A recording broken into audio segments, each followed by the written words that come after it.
कृष्णाय वासुदेवाय हरे परमात्मने प्रणतः क्लेशनाशाय गोविंदाय नमो नमः। हरे कृष्णा, जय श्री हरि।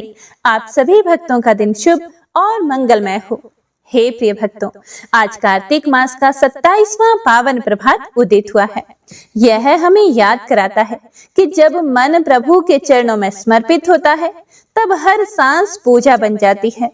आज देव उठनी त्रिस्प्रीशा एकादशी का पावन व्रत है, जिसे भव सागर से पार कराने वाला, समस्त पापों को हरने वाला और मोक्षदायक व्रत कहा गया है।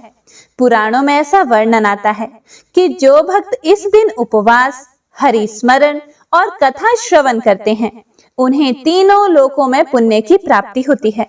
त्रिस्प्रीशा नाम इसलिए पड़ा क्योंकि यह एकादशी तीनों कालों, भूत, वर्तमान और भविष्य के पापों को हर लेती है। इस दिन श्री हरि विष्णु जी का पूजन, तुलसी का अर्चन और कथा श्रवण करने से जीवन के समस्त क्लेश दूर हो जाते हैं और भक्त के हृदय में शांति और आनंद का वास होता है। कथा सुनने का विशेष फल यह है कि जो मनुष्य श्रद्धा पूर्वक एकादशी की कथा सुनता है, उसके जीवन में वैराग्य, विवेक और भक्ति का उदय होता है। यह व्रत न केवल पुण्य देता है, बल्कि आत्मा को हरि सानिध्य के और निकट लाता है। हे श्री हरि विष्णु, आपकी कृपा से ही जीवन का हर दुख शांति में बदल जाता है और मन में हरि नाम की गूंज ही एकमात्र सत्य बन जाती है। आपकी शरण में आने वाला प्रत्येक जीव भय, मोह और अज्ञान से मुक्त होकर प्रकाश की ओर अग्रसर होता है। हे तुलसी महारानी, आपके पूजन से ही यह दिवस सिद्ध होता है। आपकी पावन पतियों में हरि का वास है और आपके दर्शन से ही हृदय में भक्ति का दीप प्रज्वलित होता है। तो सभी भक्तजन एक बार प्रेम से बोलिए, श्री हरि विष्णु भगवान की जय। तुलसी महारानी नमो नमो, हरि की पटरानी नमो नमो। जय श्री गणेश। आइए सबसे पहले सुनते हैं कान्हा जी और कुम्हार की रोचक पौराणिक कथा। ऐसी मान्यता है कि इस कथा को सुनने से 84 लाख योनियों के बंधन से मुक्ति मिल जाती है। प्रभु श्री कृष्ण ने गोपियों के साथ बहुत सी लीलाएं की है। श्री कृष्ण गोपियों की मटकी फोड़ते और माखन चुराते और गोपियां भी श्री कृष्ण का उलाहना लेकर यशोदा मैया के पास जाती। ऐसा बहुत बार हुआ। एक बार की बात है, यशोदा माता प्रभु श्री कृष्ण जी के शैतानियों से तंग आ गई और छड़ी लेकर भगवान श्री कृष्ण जी की ओर दौड़ी। जब प्रभु ने अपनी मैया को क्रोध में देखा तो वह अपने बचाव करने के लिए भागने लगी और भागते भागते श्री कृष्ण जी एक कुम्हार के पास पहुंच गए। कुम्हार तो अपनी मिट्टी के घड़े बनाने में व्यस्त था, लेकिन जैसे ही कुम्हार ने श्री कृष्ण जी को देखा तो वह बड़ा खुश हुआ, क्योंकि कुम्हार जानता था कि श्री कृष्ण साक्षात परमेश्वर है। तब प्रभु ने कुम्हार से कहा, हे कुम्हार, आज मेरी मैया मुझ में बहुत क्रोधित है। मैया छड़ी लेकर मेरे पीछे पीछे आ रही है। आप मुझे कहीं पर छुपा लो। तब कुम्हार ने श्री कृष्ण जी को एक बड़े से मटके के नीचे छुपा दिया और कुछ ही देर में माता यशोदा भी वहां पर आ गई और कुम्हार से पूछने लगी, ओ कुम्हार, क्या तुमने मेरे कन्हैया को कहीं देखा है? कुम्हार ने कह दिया कि नहीं माता, मैंने आपकी कन्हैया को कहीं नहीं देखा। श्री कृष्ण जी यह सारी बातें बड़े से घड़े के नीचे छुपकर सुन रहे थे। मैया तो वहां से चली गई।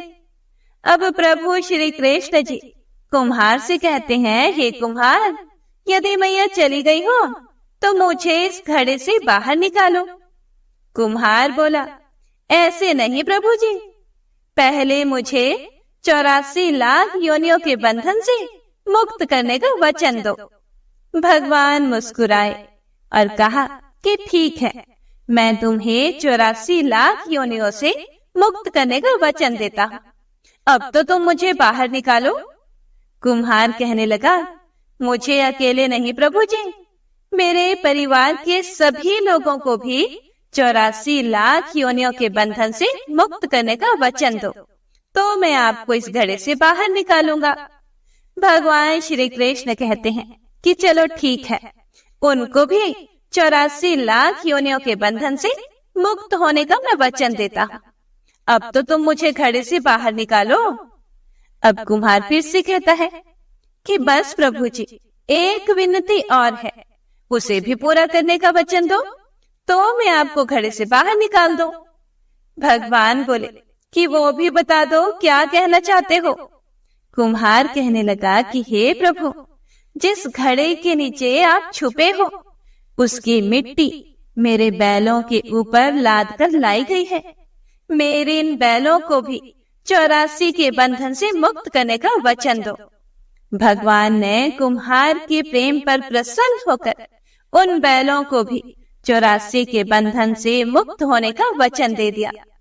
भगवान श्री कृष्ण बोले कि अब तो तुम्हारी सभी इच्छाएं पूरी हो गई हैं, अब तो तुम मुझे घड़े से बाहर निकाल दो।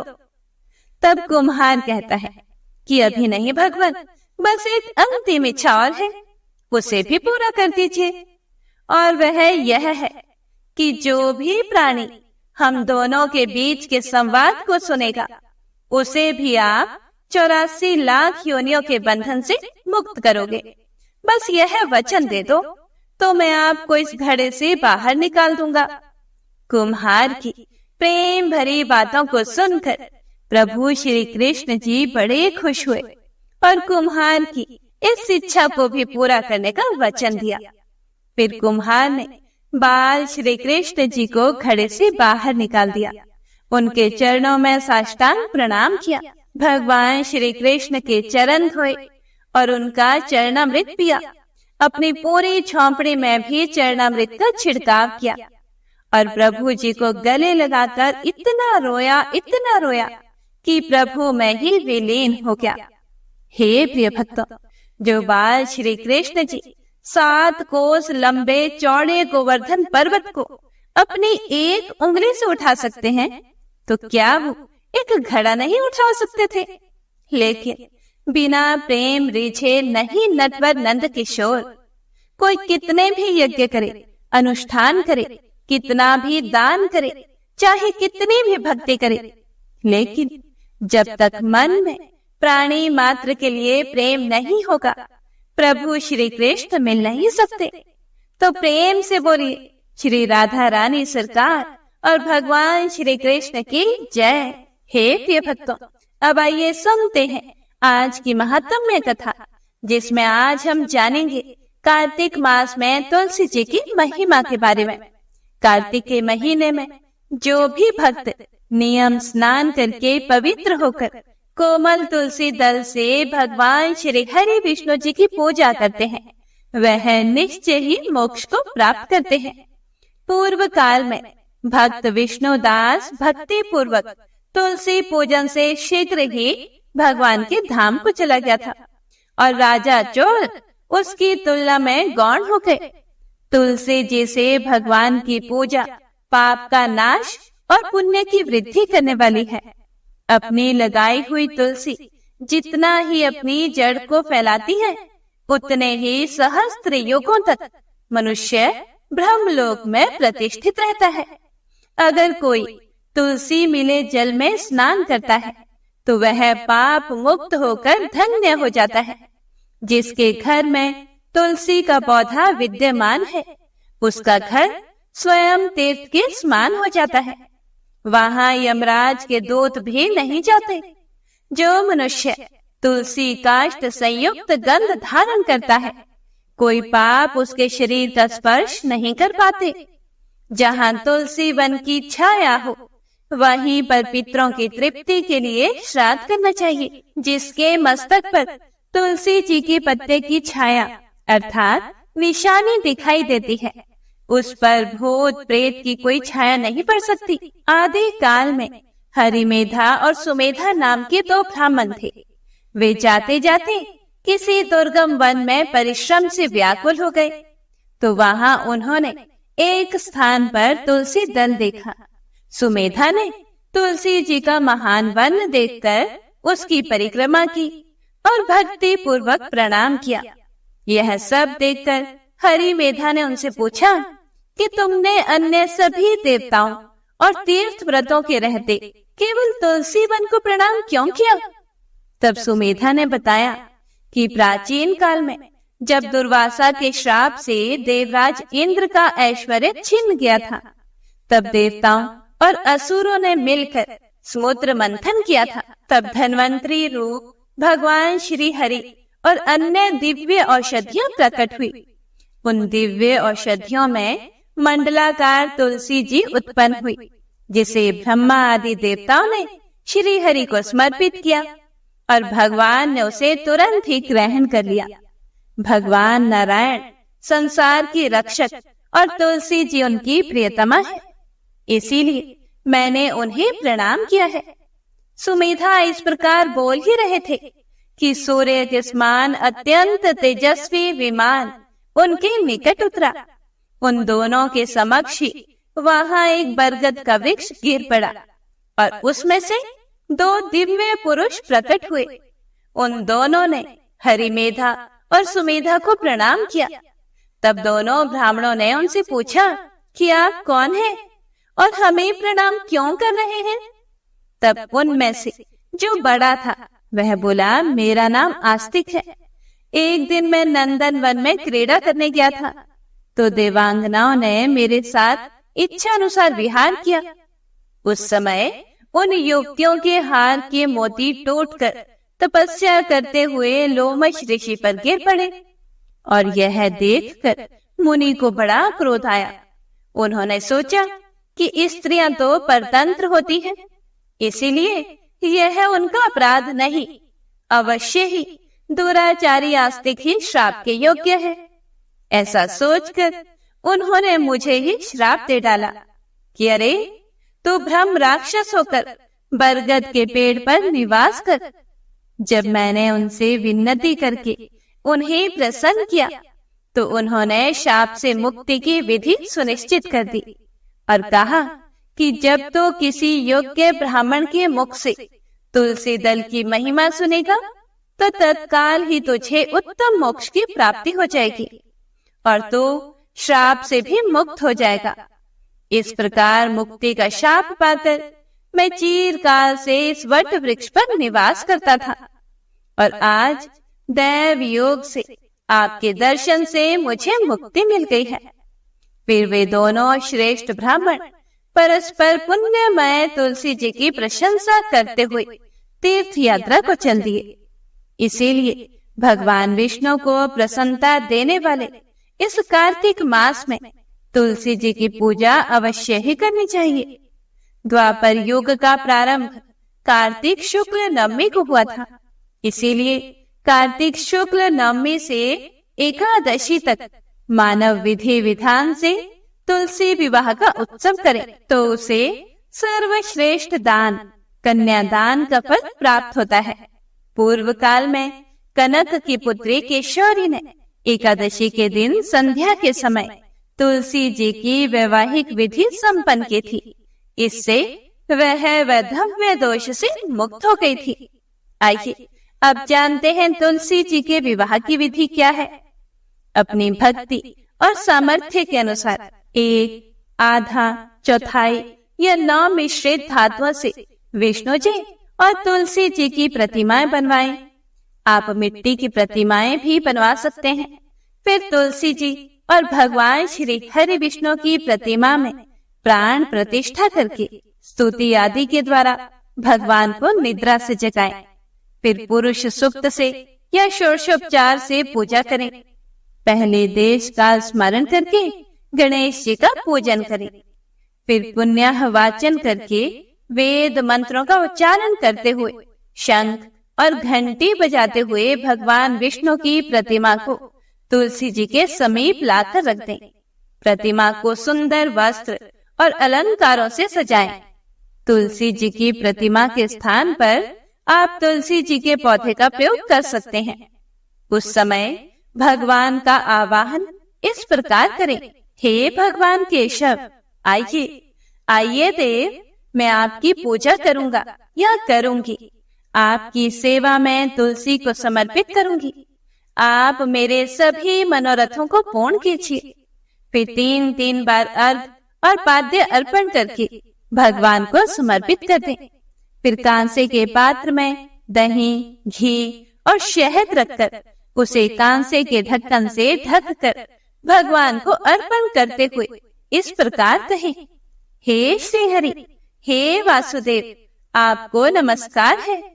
यह मधुपर्क ग्रहण कीजिए। फिर दोनों को एक दूसरे के समक्ष रखकर मंगल पाठ करें। इस प्रकार गोधूली बेला में जब भगवान सूर्य कुछ दिखाई देते हैं, तब कन्या दान करने का संकल्प करें और भगवान से प्रार्थना करें कि आदि, मध्य और अंत से रहित त्रिभुवन प्रतिपालक हे परमेश्वर, आप तुलसी जी को विवाह की विधि से ग्रहण कीजिए। यह वृंदावन की भस्म में स्थित रही है और आदि, मध्य और अंत में शून्य है।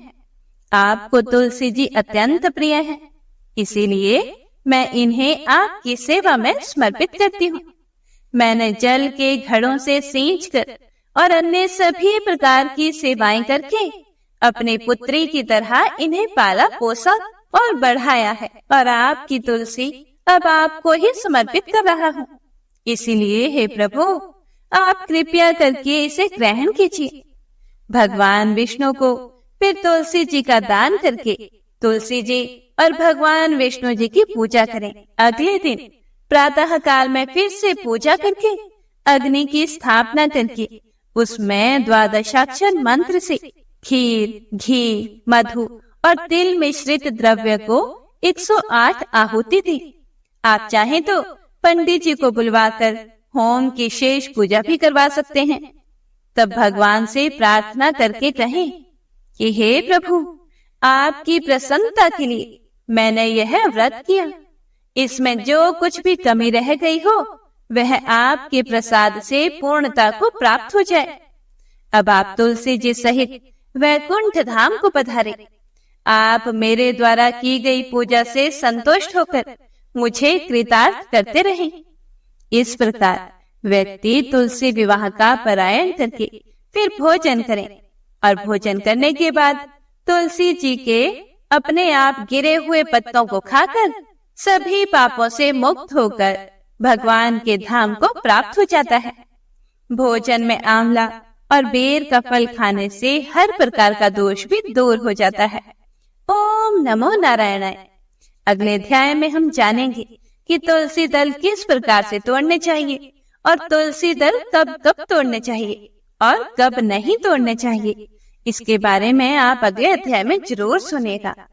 हे प्रिय भक्तों, आज से मतलब कि देव उठनी एकादशी के दिन से ही भीष्म पंचक व्रत शुरू हो जाते हैं, यानी कि 5 दिनों तक चलने वाले व्रत, जिन्हें कार्तिक मास के पंचभिकु व्रत भी कहा जाता है। और जो लोग कार्तिक महीने में पूरे महीने नियम पालन ना कर पाते हो, कार्तिक स्नान नहीं कर पाते हो, किसी भी कारण से आपके व्रत छूट गए हो, ऐसे में आप देव उठनी एकादशी से लेकर कार्तिक पूर्णिमा तक लगातार 5 दिन यदि उपवास रखते हैं तो उससे भी आपको पूरे महीने के उपवास का, पूरे महीने के नियम का पुण्य प्राप्त हो जाता है। भीष्म पंचक व्रत कथा के अनुसार किसी गांव में एक साहूकार था और उसका एक बेटा और बहू भी थी। बहू कार्तिक माह में रोज सवेरे उठकर गंगा स्नान के लिए जाती थी। सुबह जल्दी जाते समय वह किसी भी पराये पुरुष का मुंह नहीं देखती थी। एक राजा का बेटा भी सुबह सवेरे गंगा स्नान के लिए जाता था। वह हैरान होता कि मैं इतनी जल्दी उठता हूँ स्नान के लिए, लेकिन कोई है जो मुझसे भी जल्दी उठकर नहा लेता है। कार्तिक माह के 5 दिन बचे हुए थे कि एक दिन साहूकार की बहू तो स्नान करके वापस जा रही थी और उस समय राजा का बेटा स्नान के लिए आ रहा था। आवाज सुनकर वह जल्दी जल्दी जाने लगी, लेकिन जल्दबाजी में उसकी माला मोजड़ी छूट गई। राजा के बेटे ने उसकी माला मोजड़ी उठा ली और सोचने लगा कि जिस स्त्री की यह माला मोजड़ी इतनी सुंदर है, वह स्त्री कितनी सुंदर होगी। उसने पूरे गांव में मुनादी करवा दी कि जिसकी भी यह माला मोजड़ी है, वह 5 रात मेरे पास आएगी। साहूकार के बेटे की बहू ने कहलवा दिया कि मैं 5 रात आऊंगी, लेकिन किसी को साग भरने बैठा देना। राजा के बेटे ने एक तोते को पिंजरे में बंद करके गंगा किनारे पेड़ पर टांग दिया। बहू सुबह के समय आई, पहली पेड़ी पर पैर रखा और बोली, हे कार्तिक के ठाकुर राई दामोदर, पांचों पांडु छठे नारायण भीकम राजा, उस पापी को नींद आ जाए। राजा के बेटे को नींद आ गई। बहू नहा धोकर चलने लगी तो तोते से बोली, सुवा सुवा तेरे गल डालूंगी हीरा, मेरी साग भरियो वीरा। सुवा बोला कि कोई वीर भी साग भरता है क्या? वह फिर बोली, सुवा सुवा सुबह तेरे पग घालूंगी नेवर, साग भरियो मेरे देवर। सुवा ने कहा, ठीक है भाभी, मैं तेरी साग रखूंगा। वह तो कहकर चली गई। राजा का बेटा हड़बड़ा कर उठा और सुवा से पूछा कि सुवा सुवा वह आई थी, कैसी थी वो? सुवा बोला, आभा किसी बिजली, होली किसी झल, केला किसी कामिनी और गुलाब का सा रंग। अगले दिन राजा के बेटे ने सोचा कि आज मैं अपनी अंगुली में चीरा लगाऊंगा, इससे मुझे नींद नहीं आएगी। अगले दिन राजकुमार अपनी उंगली चीर कर लेट गया। वह आई और भगवान से उसी तरह प्रार्थना करने लगी और राजकुमार को फिर नींद आ गई। वह स्नान करके फिर से वापस चली गई। सुबह राजकुमार ने तोते से फिर पूछा तो उसने वही सारी बातें दोहरा दी।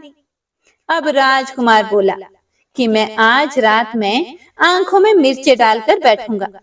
रात में वह मिर्ची डालकर बैठ गया। बहू फिर से आई और प्रार्थना की, जिससे उसे फिर से नींद आ गई। राजकुमार ने तोते से बहू के आने की बात पूछी। उसने फिर बता दी। राजकुमार अब फिर सोचने लगा कि आज मैं बिना बिस्तर के ही बैठूंगा, और वह रात को बिना बिस्तर के ही बैठ गया। जब वह स्नान करने आई तो उसने फिर से भगवान से प्रार्थना की और राजकुमार को नींद आ गई। जब वह नहा कर जाने लगी तो आंख बंद करके चली गई। राजकुमार जब उठा तो वह जा चुकी थी। राजकुमार फिर सोच में पड़ गया और सोचने लगा कि आज मैं अंगीठी जलाकर बैठूंगा, जिससे नींद नहीं आएगी। फिर वह रात को अंगीठी रख कर बैठ गया। साहूकार की बहू आई और वह भगवान से प्रार्थना करने लगी कि आपने 4 रातें तो निकाल ली, अब यह रात और निकाल दो। भगवान ने उसकी बात रख ली और राजकुमार को नींद आ गई।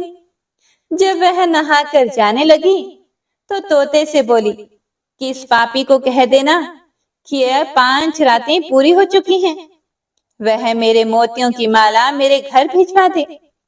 सुबह राजकुमार की आंख खुली तो उसने तोते से पूछा कि क्या वह आई थी? तो तोते ने कहा कि हाँ, वह आई थी और उसने अपनी माला मंगवाई है। यह सुनकर राजकुमार सोचने लगा कि वह तो सच्ची थी, तभी तो भगवान ने भी उसका सत रखा। कुछ समय के बाद राजकुमार को कोढ़ हो गया। राजा ने ब्राह्मण को बुलाकर पूछा कि मेरे बेटे का शरीर क्यों जल रहा है। ब्राह्मण ने विस्तार से सारी बात राजा को बताई कि इसने क्या किया था। ब्राह्मण ने कहा कि इसने पतिव्रता स्त्री पर बुरी नजर डाली थी, इसीलिए यह इस रोग से पीड़ित हुआ है। राजा ने इसके ठीक होने का उपाय पूछा तो ब्राह्मण ने कहा कि यह उस साहूकार की बहू को धर्म की बहन बनाए और रोज उसके नहाए हुए जल से यह स्नान करे, तब यह ठीक हो सकता है। राजा साहूकार की बहू की माला लेकर साहूकार के घर गया और उनसे बोला कि यह माला आपकी पुत्र वधू की है, इसे ले लें और आपकी बहू के नहाए हुए जल से मेरे बेटे को नहला दें। साहूकार बोला कि वह तो किसी पराये पुरुष का मुंह तक नहीं देखती। आप उसे इस नाली पर बिठा दीजिए। जब वह ऊपर नहाएगी तब नीचे इस नाली के पानी से आपका पुत्र नहा लेगा। राजकुमार ने ऐसा ही किया और कुछ समय के बाद उसका शरीर चंदन सा हो गया। हे पंच भिक्षु देवता, जैसे आपने साहूकार की पुत्र वधू का सत रखा, वैसे ही सभी का रखना। तो सभी प्रेम से बोलिए जय श्री हरि विष्णु। हे प्रिय भक्तों, तो आइए अब सुनते हैं तुलसी स्तोत्र। ओम भगवती तुलसी देव्यै विष्णु प्रियायै नमः। महाप्रसाद जननी सर्व सौभाग्य वर्धिनी आधि व्याधि हरा नित्यम तुलसी त्वं नमोस्तुते। अर्थात महाप्रसाद जननी सर्व सौभाग्य वर्धिनी आधि व्याधि हरने वाली सचिदानंद रूप तुलसी देवी, मैं आपको प्रणाम करता हूँ। हे माता तुलसी, आप भगवान गोविंद के हृदय को आनंद देने वाली हो।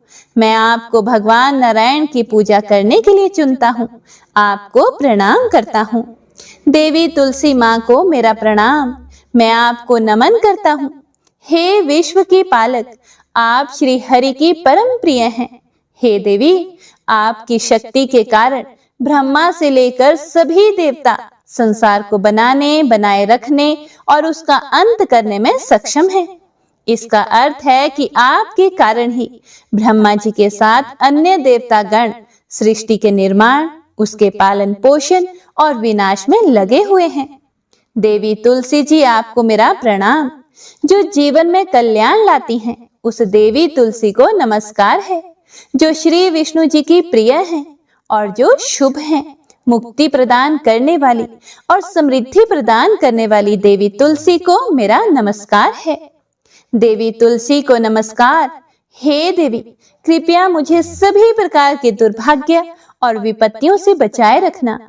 हे देवी, आपकी महिमा का वर्णन करना, यहाँ तक कि आपका स्मरण मात्र ही मनुष्य को पवित्र बना देता है। देवी तुलसी जी को प्रणाम। मैं देवी तुलसी को पूरी श्रद्धा के साथ प्रणाम करता हूँ, जो देवियों में सबसे प्रमुख हैं और जिनका तेजोमय रूप है, जिसे देखकर इस नश्वर संसार के सभी पापी अपने पापों से मुक्त हो जाते हैं। देवी तुलसी को मेरा प्रणाम। इस पूरे विश्व को देवी तुलसी जी ने संरक्षित किया है, जिसमें गतिमान और अचल दोनों प्राणी शामिल हैं। देवी पापी व्यक्ति के सभी पापों को नष्ट कर देती है, एक बार जब वे उसे देखते हैं और भक्ति के साथ उसके सामने आत्मसमर्पण करते हैं। इसका अर्थ है कि माता तुलसी चर और अचर समेत पूरे जगत की रक्षा करती हैं और अपने दर्शन मात्र से ही पापी मनुष्यों के सभी पापों को नष्ट कर देती हैं, या फिर तुलसी के दर्शन से ही पापियों के पाप खत्म हो जाते हैं। देवी तुलसी को मेरा प्रणाम। जो भी श्रद्धा के साथ देवी तुलसी के सामने हाथ जोड़कर प्रणाम करते हैं, वे इस कलयुग के बंधनों को पार कर जाते हैं और सभी प्रकार के सुख और प्रसन्नता को प्राप्त करते हैं, फिर चाहे वो महिला हो, व्यापारी हो या कोई अन्य जन। देवी तुलसी को मेरा नमस्कार। देवी तुलसी के समान इस पृथ्वी पर और कोई देवता नहीं है। देवी विश्व को उसी प्रकार शुद्ध करती हैं, जैसे वैष्णव भगवान विष्णु जी के संग से शुद्ध होते हैं। देवी तुलसी को मेरा प्रणाम। इस कलयुग में भगवान विष्णु जी के माथे पर तुलसी पत्र चढ़ाना भक्तों के मस्तक पर विष्णु जी के वरदान, कृपा और आशीर्वाद को हमेशा बनाए रखता है। इसका अर्थ है कि जो व्यक्ति इस कलयुग में भगवान विष्णु जी के सिर पर तुलसी जी को अर्पित करता है, उसके ऊपर हमेशा विष्णु जी का आशीर्वाद बना रहता है। तुलसी देवी को नमस्कार। तुलसी में हमेशा सभी देवताओं का निवास रहता है, इसीलिए इस संसार में तुलसी जी की पूजा करना सभी देवताओं की पूजा के समान है। इसका अर्थ है कि तुलसी की पूजा से सभी देवों की पूजा संपन्न हो जाती है। ऐसा माना जाता है कि तुलसी वृक्ष की जड़ में लक्ष्मी नारायण तथा तुलसी वृक्ष के तने में ब्रह्मा, सरस्वती और तुलसी पत्र में स्वयं उमा महेश्वर विद्यमान रहते हैं। इसके अतिरिक्त 33 कोटि देवता, सभी पवित्र तीर्थ और नदियां तुलसी की छांव में विराजमान रहते हैं। तुलसी वृक्ष प्रकृतिमय देव मंदिर है। तुलसी वृक्ष का स्पर्श करने वाली वायु भी शुद्ध हो जाती है। देवी तुलसी को मेरा नमस्कार, जो सब कुछ जानने वाली हैं और भगवान विष्णु जी की प्रिय हैं। आप अपने भक्तों को सभी प्रकार की समृद्धि प्रदान करती हैं। हे देवी, कृपया मुझे सभी प्रकार के पापों से बचाएं। देवी तुलसी जी को नमस्कार। पहले के समय में यह भजन बुद्धिमान पुंडरीक के द्वारा हर रोज भगवान विष्णु जी की पूजा करते हुए और उन्हें तुलसी के पत्तों से अलंकृत करते हुए गाया जाता था। देवी तुलसी जी को नमस्कार, जिनके 16 नाम है तुलसी, श्री, महालक्ष्मी, विद्या की विद्या अर्थात परा विद्या रूपा हो, यशस्विनी यानी प्रसिद्ध और प्रतिष्ठित, धर्ममयी और धर्मानना अर्थात धर्म का मुख या प्रतीक हो। देवी देवी देव मनः प्रिया यानी देवियों और देवों को प्रिय। लक्ष्मी जी की प्रिय सखी। देवी स्वर्ग, भूमि यानी पृथ्वी, अचला यानी स्थिर, चला यानी अस्थिर। देवी तुलसी के इन 16 नामों का भक्तगण पाठ करते हैं या महिमा गाते हैं। देवी के 16 नामों का पाठ करने वाले भक्त आसानी से श्री हरि की भक्ति प्राप्त करते हैं और आखिर में भगवान विष्णु जी के चरण कमलों को प्राप्त करते हैं, जिन्हें मां तुलसी, पृथ्वी, महालक्ष्मी, कमल की स्वामिनी, श्री और हरि की प्रिय के नाम से भी जाना जाता है। देवी तुलसी को मेरा नमस्कार है। देवी लक्ष्मी की सखी तुलसी जी शुभ प्रदान करती हैं, पापों को दूर कर देती हैं और सभी को पवित्र बनाती है, पुण्य प्रदान करती है। आपको मेरा प्रणाम है। देवी तुलसी जिनकी प्रशंसा देव ऋषि नारद द्वारा की जाती है और श्री नारायण की प्रिय हैं। जय मां तुलसा, जय श्री हरि। हे प्रिय भक्तों, इस प्रकार प्रतिदिन इस कार्तिक मास में इस तुलसी स्तोत्र का पठन और श्रवण करना अत्यंत पुण्यशाली माना गया है। श्री तुलसी महारानी करूं विनय सिर नाए, जो मम हो संकट विकट दीजे मात नशाए। नमो नमो तुलसी महारानी, महिमा मिट ना जाए बखानी। दियो विष्णु तुमको सन्माना, जग में छायो सुयश महाना। विष्णु प्रिया जय जयति भवानी, तेहो लोक की हो सुख खानी। भगवत पूजा कर जो कोई, बिना तुम्हारे सफल न होई। जिन घर तब नहीं होए निवासा, उस पर करही विष्णु नहीं बासा। करे सदा जो तब नित सुमिरन, तेहि के काज होए सब पूरण। कार्तिक मास महात्म तुम्हारा, ताको जानत सब संसारा। तब पूजन जो करे कुंवारी, पावे सुंदर वर सुकुमारी। करे जो पूजन नित प्रति नारी, सुख संपत्ति से होए सुखारी। वृद्धा नारी करे जो पूजन, मिले भक्ति होवे पुलकित मन। श्रद्धा से पूजे जो कोई, भवनिधि से तर जावे सोई। कथा भागवत यज्ञ करावे, तुम बिन नहीं सफलता पावे। छायो तब प्रताप जग भारी, ध्यावत तुम ही सकल चित धारी। तुम ही मात यंत्रण तंत्रण में, सकल काज सिद्धि होवे क्षण में। औषधि रूप आप हो माता, सब जग में तव यश विख्याता।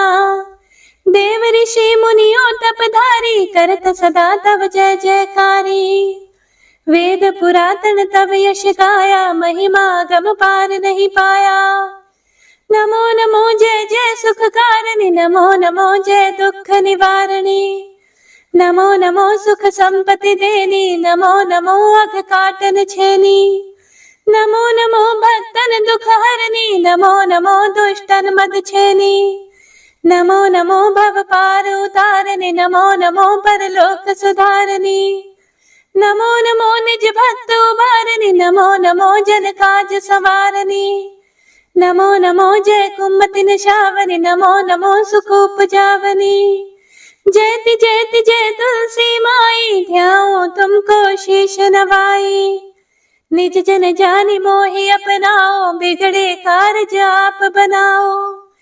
करूं विनय मैं मात तुम्हारी, पूर्ण आशा करहु हमारी। शरण चरण कर जोरी मनाओ, निश दिन तेरे ही गुण गाओ। करहु मात अब मोह पर दाया, निर्मल होए सकल मम काया। मांगू मात यह वर दीजे, सकल मनोरथ पूर्ण कीजे। जानू नहीं कुछ नेम आचारा, क्षमहु मात अपराध हमारा। 12 मास करे जो पूजा, ता सम जग में और न दूजा। प्रथम ही गंगा जल मंगवावे, फिर सुंदर स्नान करावे। चंदन अक्षत पुष्प चढ़ावे, धूप दीप नैवेद्य लगावे। करे आचमन गंगा जल से, ध्यान करे हृदय निर्मल से। पाठ करे फिर 40 की, स्तुति करे मात तुलसा की। यह विधि पूजा करे हमेशा, ताके तन नहीं रहे कलेशा। करे मास कार्तिक का साधन, सोवे नित पवित्र सिद्ध होई जाहे। है ये कथा महा सुखदाई, पढ़े सुने सो भव तर जाई। तुलसी मैया तुम कल्याणी, तुम्हारी महिमा सब जग जानी। भावना तुझे मनित नित ध्यावे, गागा कर्मा तुझे रिझावे। यह श्री तुलसी 40 पाठ करे जो कोई, गोविंद सो फल पावहि, जो मन इच्छा होए। श्री तुलसी 40 संपूर्ण। हे प्रिय भक्तों, तो आइए अब सुनते हैं लप्सी और तपसी की कहानी। यह एक पौराणिक लोक कथा है। इस कथा के अनुसार एक लप्सी था तथा एक तपसी था। तपसी सदैव भगवान की तपस्या में लीन रहता था और लप्सी रोजाना 1.25 सेर की लापसी बनाकर भगवान का भोग लगाकर खा लेता था। एक दिन वह दोनों लड़ने लगे। तपसी बोला, मैं रोजाना भगवान की तपस्या करता हूँ, इसीलिए मैं बड़ा हूँ। तो लप्सी बोला कि मैं रोज भगवान को 1.25 सेर लापसी का भोग लगाता हूँ, इसीलिए मैं बड़ा हूँ। तभी देव मुनि और परम वैष्णव ब्रह्मा जी के मानस पुत्र और महाज्ञानी नारद जी वहां से गुजर रहे थे। उन्होंने लप्सी और तपसी दोनों को लड़ते हुए देखकर उनसे पूछा कि तुम दोनों क्यों लड़ रहे हो। तब तपसी ने खुद के बड़ा होने का कारण बताया और लप्सी ने अपने सर्वश्रेष्ठ होने का कारण बताया। उन दोनों की पूरी बात सुनकर महाचतुर भक्त शिरोमणि नारद जी बोले कि तुम दोनों का फैसला मैं कर दूंगा। दूसरे दिन लप्सी और तपसी नहाकर अपनी रोज की भक्ति करने के लिए गए तो नारद जी ने छुपकर 1.25 करोड़ की एक अत्यंत बहुमूल्य रत्न जड़ित और दुर्लभ मणियों से बनी अंगूठी उन दोनों के सामने रख दी। हे प्रिय भक्तों, तपसी की नजर जब अंगूठी पर पड़ी तो उसने चुपचाप अंगूठी उठाकर अपने नीचे दबा ली। लप्सी की नजर अंगूठी पर पड़ी, लेकिन उसने ध्यान ही नहीं दिया और भगवान को भोग लगाकर लापसी खाने लगा। इसके बाद नारद जी उन दोनों के सामने आए तो दोनों ने हे नारद जी से पूछा, हे मुनि श्रेष्ठ, अब आप अपना निर्णय बताइए कि हम में से कौन बड़ा है, किसकी भक्ति श्रेष्ठ है। तो नारद जी ने तपसी से खड़ा होने को कहा। जब वह खड़ा हुआ तो उसके नीचे दबी अंगूठी उन्हें दिखाई पड़ी। नारद जी ने तपसी से कहा कि तपस्या करने के बाद भी तुम्हारी चोरी करने की आदत नहीं गई, इसीलिए लप्सी बड़ा है और तुम्हें तुम्हारी तपस्या का कोई भी फल नहीं मिलेगा। हे प्रिय भक्तों, तब तपसी बड़ा शर्मिंदा होकर नारद जी से माफी मांगने लगा। उसने नारद जी से पूछा कि मुझे मेरी तपस्या का फल कैसे मिलेगा। तब नारद जी ने उससे कहा कि यदि कोई गाय और कुत्ते की रोटी को नहीं बनाएगा, यदि कोई ब्राह्मण को भोजन करवाकर दक्षिणा नहीं देगा, तो उनके दान धर्म का फल, उन लोगों की पूजा का फल तुझे मिलेगा। यदि कोई सुहागिनी साड़ी के साथ ऊपरी अंगोछा का दान नहीं देगा तो वह फल तुझे मिलेगा। यदि कोई दिए से दिया जलाए तो वह फल भी तुझे मिलेगा। यदि कोई सारी कहानी सुने लेकिन तुम्हारी कहानी नहीं सुने तो उसकी पूजा का फल भी तुझे मिलेगा। हे प्रिय भक्तों, उसी दिन से हर व्रत कथा कहानी के साथ लपसी तपसी की यह कहानी भी अवश्य सुनी और कही जाती है। तो आइए अब सुनते हैं तुलसी माता की आरती। तुलसी महारानी नमो नमो, हर की पटरानी नमो नमो। तुलसी महारानी नमो नमो, हर की पटरानी नमो नमो। धन तुलसी पूरण तप कीनो, शालिग्राम बनी पटरानी नमो नमो। तुलसी महारानी नमो नमो। जाके पत्र मंजरी कोमल, श्रीपति कमल चरण लपटानी नमो नमो। तुलसी महारानी नमो नमो, हर की पटरानी नमो नमो। कौन से महीने में बोई रानी तुलसा, कौन से महीने हुई हरियाली नमो नमो। तुलसी महारानी नमो नमो, हर की पटरानी नमो नमो। कौन से महीने में हुई तेरी पूजा, कौन से महीने हुई पटरानी नमो नमो। तुलसी महारानी नमो नमो, हर की पटरानी नमो नमो। आषाढ़ मास में बोई रानी तुलसा, सावन मास में हुई हरियाली नमो नमो। तुलसी महारानी नमो नमो, हर की पटरानी नमो नमो। कार्तिक मास में हुई तेरी पूजा, मंगसिर मास हुई पटरानी नमो नमो। तुलसी महारानी नमो नमो, हर की पटरानी नमो नमो। धूप दीप नैवेद्य आरती, पुष्पन की वर्षा बरसानी नमो नमो। तुलसी महारानी नमो नमो, हर की पटरानी नमो नमो। 56 भोग 36 व्यंजन, बिन तुलसी हरि एक न मानी नमो नमो। तुलसी महारानी नमो नमो, हर की पटरानी नमो नमो। जो तुलसी को सवेरे गाए, श्री कृष्ण के वो दर्शन पाए नमो नमो। तुलसी महारानी नमो नमो, हर की पटरानी नमो नमो। जो तुलसी को दोपहर को गाए, खीर खांड का भोग लगाए नमो नमो। तुलसी महारानी नमो नमो, हर की पटरानी नमो नमो। जो तुलसी को शाम को गाए, श्री कृष्ण की आरती उतारे नमो नमो। तुलसी महारानी नमो नमो, हर की पटरानी नमो नमो। जो तुलसी को रात को गाए, श्री कृष्ण के चरण दबाए नमो नमो। तुलसी महारानी नमो नमो, हर की पटरानी नमो नमो। सभी सखी मैया तेरो यश गावे, भक्ति दान दीजे महारानी नमो नमो। तुलसी महारानी नमो नमो, हर की पटरानी नमो नमो। तुलसी महारानी नमो नमो, हर की पटरानी नमो नमो। जय मां तुलसा।